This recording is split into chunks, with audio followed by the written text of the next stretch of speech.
Welcome back to your monthly music lesson. And we've already been through general points and just basically a good get started primer on chords and melodies and how they work. We've also been through different types of chord progressions and how they work. But I wanted to go over just something I came up with in the last 2 minutes as a chord progression.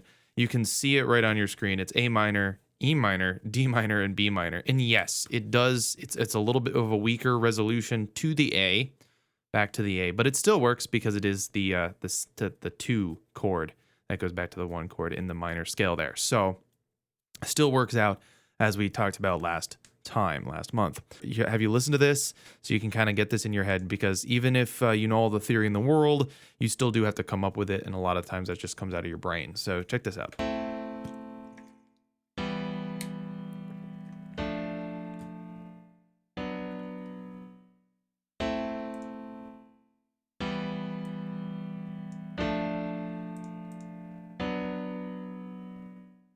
All right, so that was just 2 cycles through. I did label the first set, didn't bother labeling the second set, but so here you have here you can kind of hear.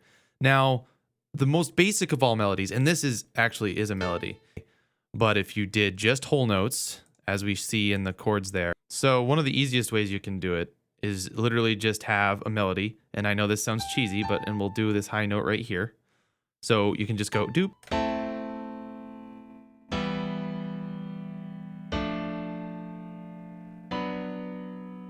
There. So as you can see, you could that is a valid melody. And if you have a vocal, so it'd be like, I can't find you, or something like that. That is, believe it or not, a melody. You know, I talked a lot about sentence structure and whatever. This, of course, has a sentence structure built in a way because most humans have to take a breath between all those notes. And, so that's how that works. You can see where they do tell you what note names they are, so you can kind of just go by that on a piano roll. That's one way to do it. But you can also, so you can just do that. If you have the chords, sometimes a good starting place is just to go da da, just sing the chord progression. So those are what we call chord tones. So that is the 1. So you have, of course, as I talked about last week, 1, 3, 5 of the chord on the scale of each of these chords. Maybe you're thinking, okay, that's too simple. Okay, well, let's start a different melody here, and we'll just do this. I'm going to record a melody real quick, and then we'll analyze it in a moment. Zoom this down a little bit so you can see it a little bit better. Look at that. All right, so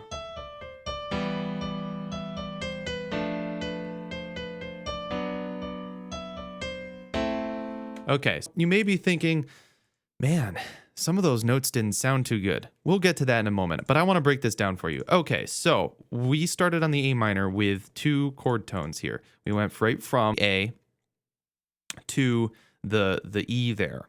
And so that's just a 5th jump. That's easy enough. And then we had a passing tone in there. Now, what a passing tone is a non 1, 3, 5 chord tone. Now, this is basic stuff, so we're not getting into extended chords or anything like that. But we had a passing tone that is this D note here. And so it goes right into the C, and it only lasts for an 1/8 of a note there. And so it doesn't last too long. So it doesn't really sound, it's a catch and release sort of thing, because music is a lot about tension and release. And a lot of people take that to an extreme and think, okay, so it has to tense and release. Well, yeah, you can do that for slower music, but really on a micro level, it happens in melodies all the time, like with this one. Da, da, da, da, da. And it's going to happen again here because this melody I wrote actually has something else going on with it. But let's just say, I didn't mean for that note to be a D, because although it sounded good to us, technically it's not a chord tone, and it should end on a chord tone, or should be a chord tone going into the next chord to match it, right? So there's 2 options we could go. We could either go down to the B. Okay, so that changes the entire melody. So we can either go up or we can go down. All right, so we've got a couple of different options with how we want this to go. And what I want you to notice is how different all of those sounded. One more time.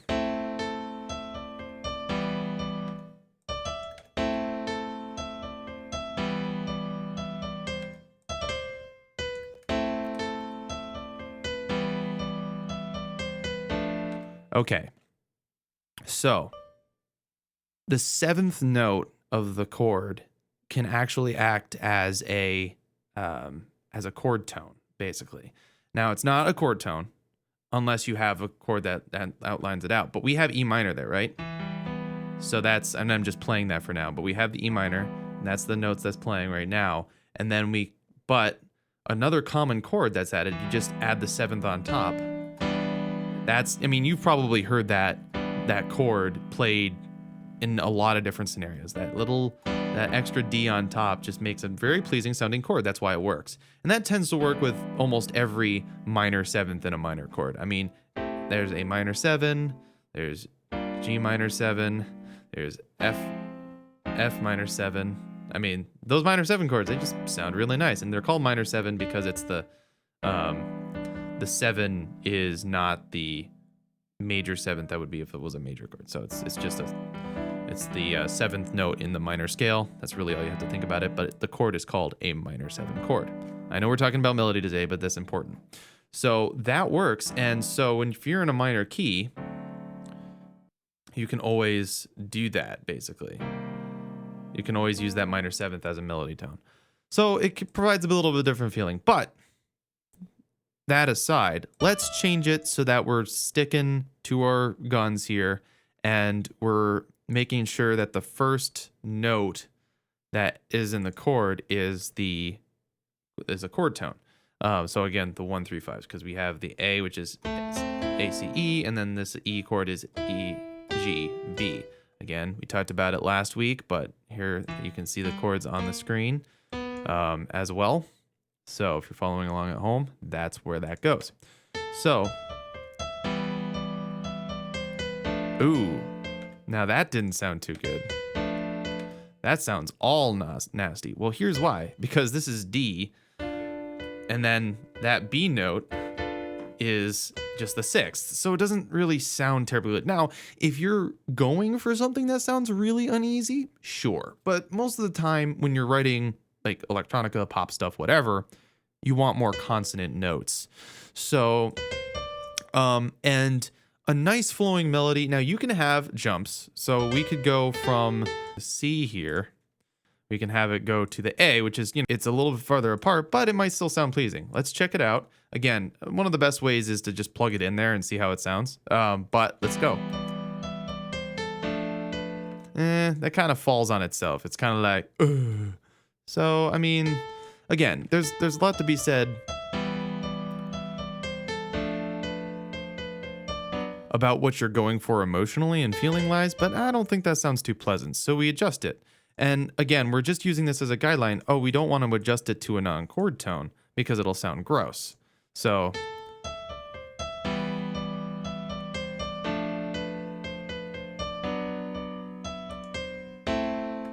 all right, here we are with our new melody, basically. Or we're using all chord tones. There's not really any moments of non-chord tones. Again, this acts as a passing tone. But we can actually change that because that still doesn't sound right.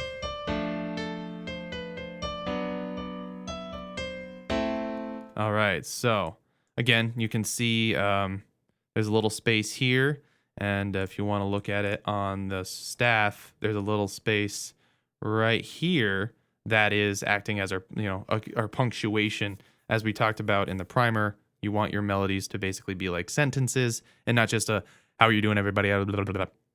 This is our melody as it stands. We're using all chord tones. This B we changed to the A because we think it needs to sound a little stronger. So, and and the last chord is the B minor, which has a D right in the middle because the B minor is B, D, F sharp.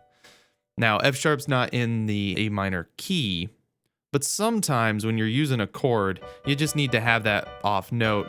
Otherwise, it sounds too not good. Let's listen.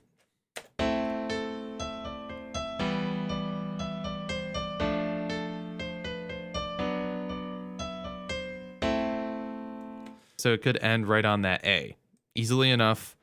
But it also lends itself to sort of, it gives itself a breath because it's ending on the third of the note. My recommendation is if you want something that's generally pretty sounding, use the third note of the chord that's going to be coming next, right? To lead in. If you're thinking about it rationally and you want to think about the melody if you're stuck, right? Because I just played that out real quick, but I happen to have that melody in my head. If you don't, and you're still like searching around for something, keep in mind that one good way to build tension and have a melody that's ready to repeat and really lead the listener on is to use the third of the chord coming next because it wants to resolve.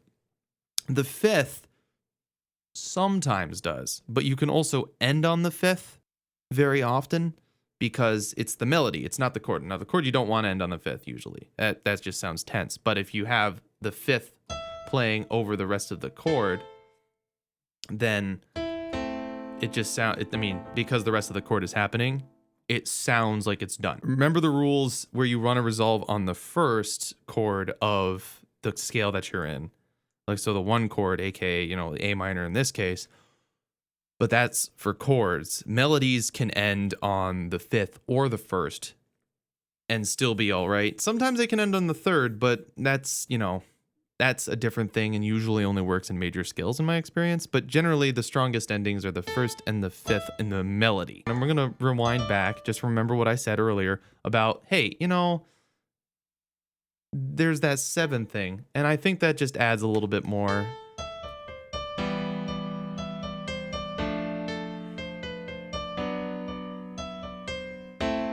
Oh, but that changed the way the melody is because now it's repeating too much. You're right. It's like using and all the time. So what if we bring that down again?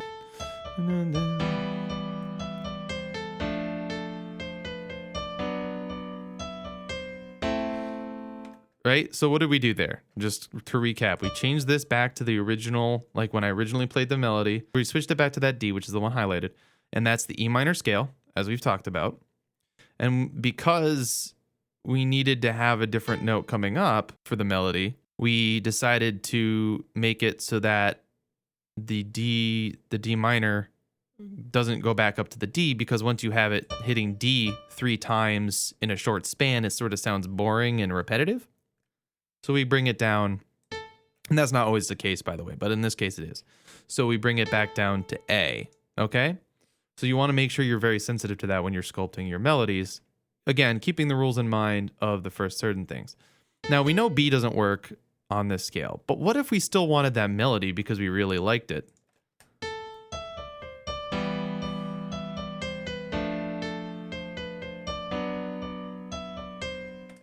Okay, and that even go back to the very original melody. So obviously, that's not going to work over D minor, right? But we can always just change the chord, right? I mean, there's nothing wrong with that. We want to keep this melody as it is. Well, let's change the chord a little bit. Let's change it to G. So we have the D there, and this is A, so we can bring that up to B in this case, and we'll just bring this up to G. All right, so we just changed a few notes up, and I'll show you what that looks like on the piano roll. So we just basically moved everything up. So we have G, B, D, the G chord. So, and see how this changes it, because now we have a B in that chord progression.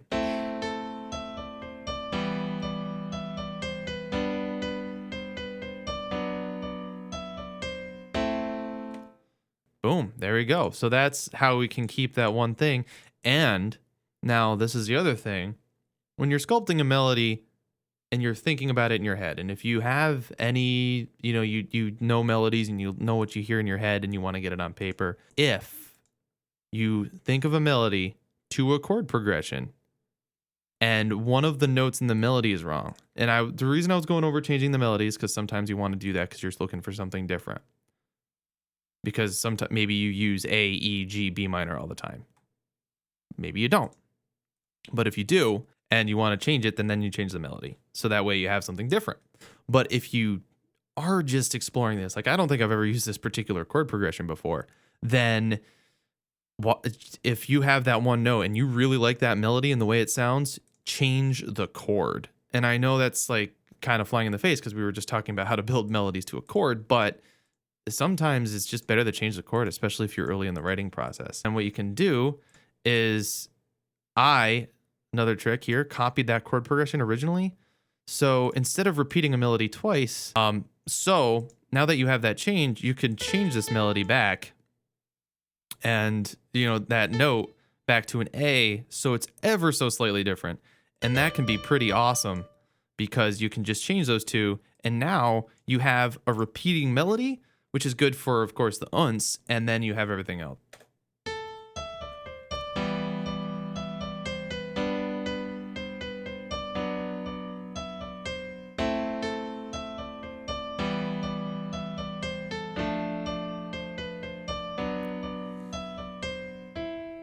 Oops, so we'll do that. And it'd probably resolve better if the whole chord was there. There we go. See, now it ends. And all we did, by the way, when we changed it back, is we changed a couple of the notes. Now I changed this. It could probably just do this instead.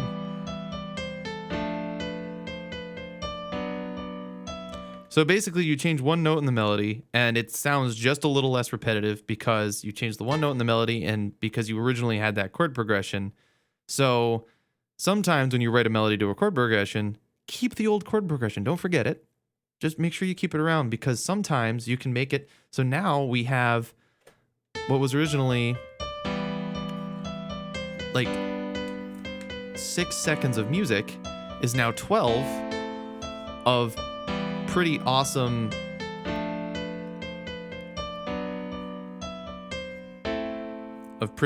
music. We doubled the amount of music we had just by adjusting a couple of notes.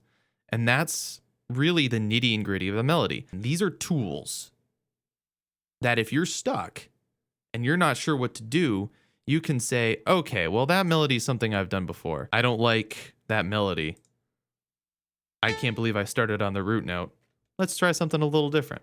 And I will do that next time because we've been at this for a while. And I want you to check this out, review this video, practice over the next month. And hopefully you'll come along with me and we'll go more over melodies. Because realistically, you can have great chords and great beats and great everything else. But if you don't have a good melody, then people probably won't want to listen. So thank you very much for joining me